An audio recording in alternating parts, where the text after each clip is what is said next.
A prova do Enem tem mais de 90 textos por dia que você vai ter que fazer lá no dia da prova, então realmente é muito importante que você aprenda a ler o texto de forma mais rápida.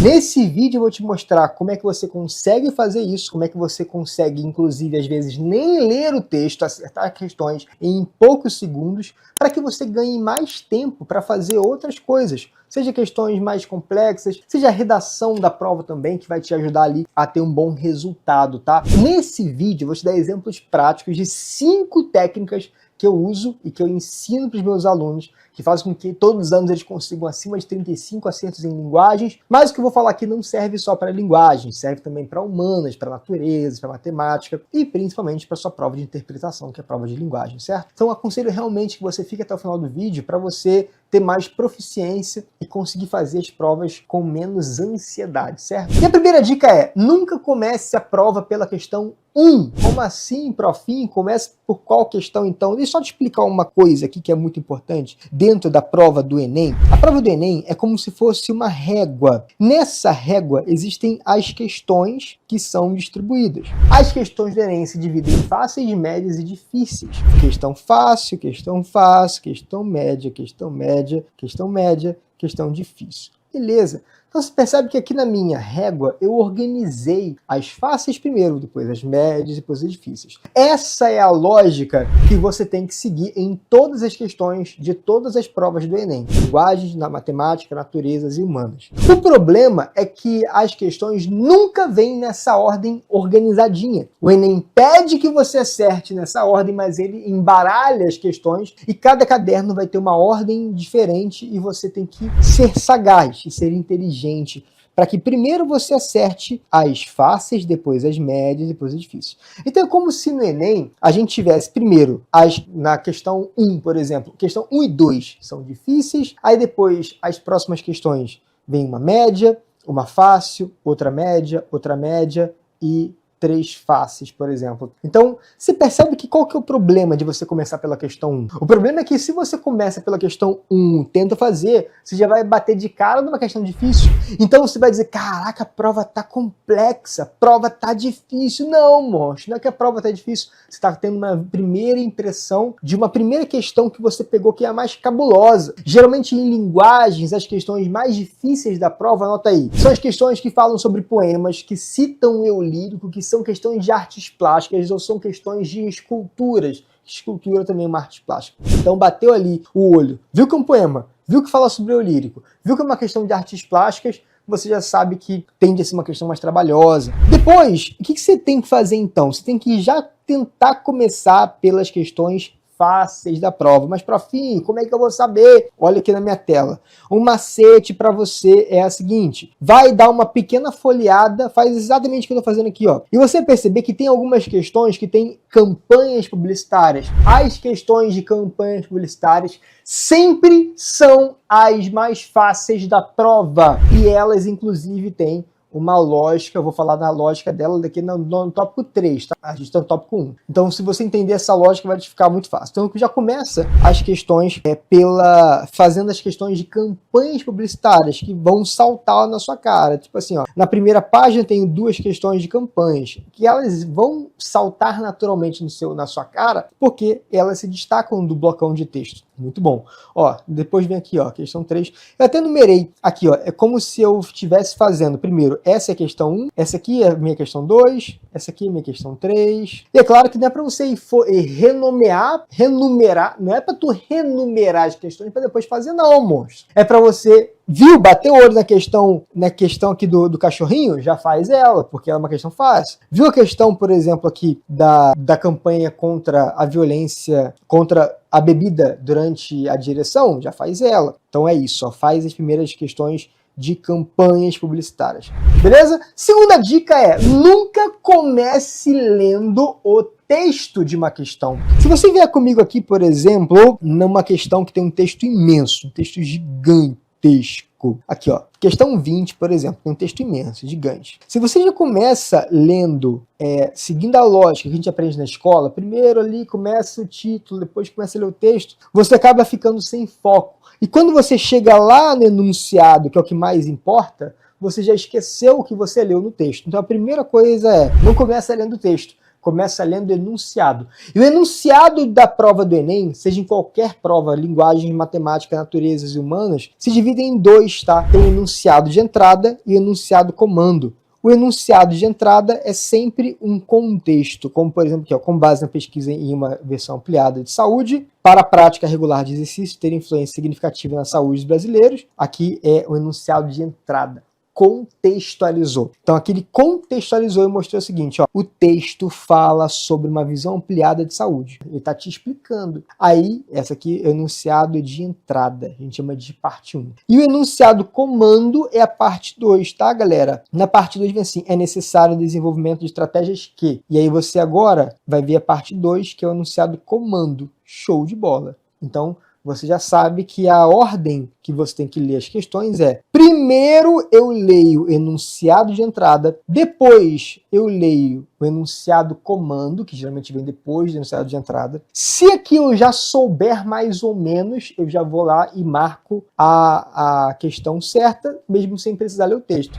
Porque às vezes a questão ela é meramente técnica. Então, por exemplo, qual que é o texto que tem uma figura de linguagem chamada hipérbole? Aí você já vai ler na alternativa que tem hipérbole, você nem precisa ler o texto. Se tiver uma alternativa que exagera, que tem uma coisa ali que fala de, sei lá, morreu de sede, morreu de fome, está entre, enfim, se tiver uma hipérbole, você já vai e marca ali essa questão, beleza? Para fim, não conseguir, vou ter que ler o texto. Beleza, se você tiver que ler o texto ele vai ser a terceira coisa que você vai ler, beleza? E depois, obviamente, você vai ler o texto com um olhar estratégico. Talvez na primeira frase do texto você já consiga saber qual é a resposta certa, beleza? Muito bom, galerinha, muito bom. Terceira dica é a seguinte: sempre saiba que as questões podem ser maceteadas. Como assim? Sempre saiba que as questões podem ser maceteadas.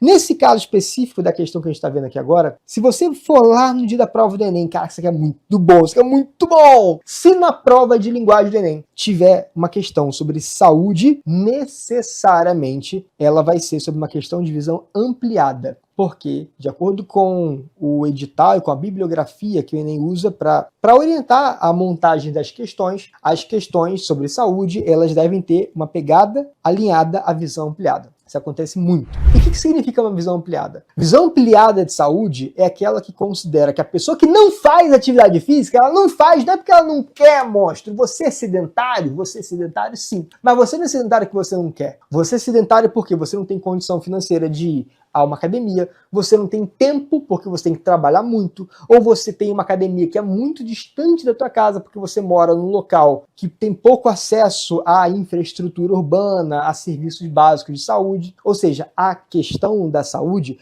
ela não é nunca do indivíduo, e sempre da forma como a sociedade se organizou, de pobres e ricos. Então a questão da visão ampliada sempre vai ter a ver com questões financeiras, organização social, divisão de classe, pobreza versus riqueza, acesso da população a trabalho e renda, beleza? Então se você for aqui na questão, eu vou te fazer uma pergunta, dá um pause aí no vídeo e tenta, sem ler o texto, macetear essa questão para ver se tu consegue, com essa visão que eu acabei de passar da visão ampliada, ter a ver com dinheiro, ter a ver com questão de ricos e pobres, renda. Vamos lá. Visão ampliada. Promove a melhoria da aptidão física da população dedicada a ser mais tempo aos esportes? Não teve nada a ver aqui com questão financeira. Combatam o sedentarismo presente em parcela significativa da população territorial nacional? Não teve a ver com questão financeira. Facilitem a adoção da prática de exercícios físicos com ações relacionadas à educação e à distribuição de renda. Muito bom, galerinha! Não tem quando o professor na tua escola fala uma alternativa com um tom de voz diferente para você saber que aquela é certa e você aumentar a tua autoestima? Eu fiz isso agora. Que lindo, cara! Que é o nosso gabarito. Distribuição de renda. Ou seja, a questão da visão ampliada de saúde ela tem a ver com questão financeira, gabarito letra D de dado, beleza? E as outras duas não tem nada a ver com saúde, não vou falar porque vai ficar o vídeo longo. Se você está aqui comigo no vídeo há mais de 9 minutos, então você é uma pessoa ampliada. Então bota assim, sou uma pessoa com uma mente ampliada. Pá! Então eu sabia que você estava aqui comigo no vídeo e viu esse macete da visão ampliada. Bora pro quarto agora, bora pro quarto profinho.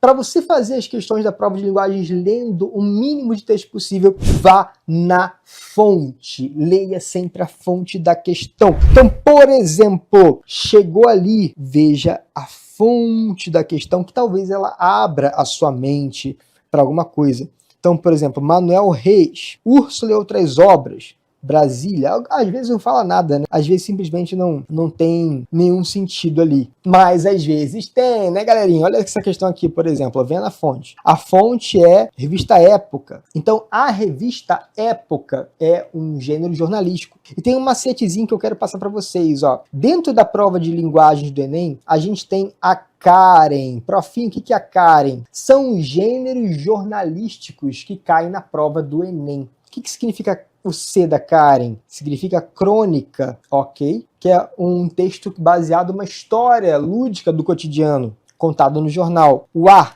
artigo de opinião, que é um texto opinativo escrito por um colunista. Por exemplo, sei lá, André Ramal, colunista do Dia 1, ela escreve artigo de opinião. Então é um texto opinativo. A resenha, muito bom. A resenha, ela geralmente também tem a ver com o gênero jornalístico e é uma avaliação que um colunista faz de alguma obra. Então, por exemplo, saiu no G1 uma resenha sobre o filme tal, beleza.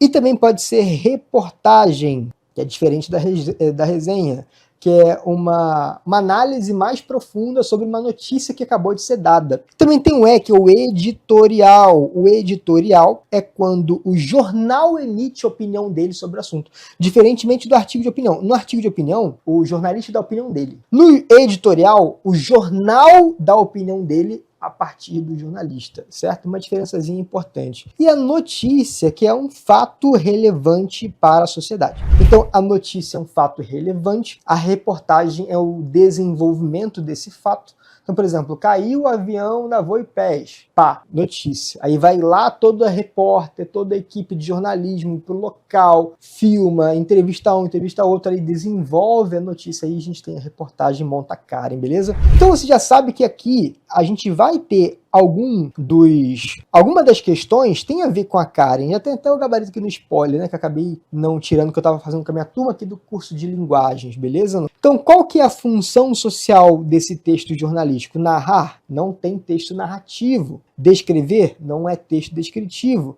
Sintetizar? Não existe síntese. Lançar por meio da história de vida do autor um filme autobiográfico? Não, o objetivo do gênero jornalístico não é o lançamento. Agora sim, avaliar. Avaliar por meio da análise crítica o filme referência. A avaliação tem a ver com resenha, ok? Porque tem a ver com a questão do gênero jornalístico associado a ele. Coisa boa, né, galerinha? Então já sabe, a fonte, ela fala às vezes mais do que o texto. Olha só que frase de impacto que eu acabei de falar. E agora, para finalizar, qual que é a minha última dica para você ler e para você fazer a prova de linguagens mais rápido? É ter segurança de que você está indo no caminho certo. E para você fazer isso, você precisa fazer blocos de 10 em 10 questões. Então, por exemplo, não deixa para fazer as questões todas de uma vez, não. Faça 10 questões e depois marca no gabarito as 10 e vai fazer uma parte da redação. E depois você volta, faz mais 10 questões, marca no gabarito, se você tiver certeza dessas questões, e vai fazer uma outra parte da redação. Fica intercalando as questões da prova de múltipla escolha com a redação. Isso se você tiver no primeiro dia. Porque se você deixar para fazer todas as 45 questões de linguagem, depois todas as 45 questões de humanas, você vai perder a noção do tempo, monstro!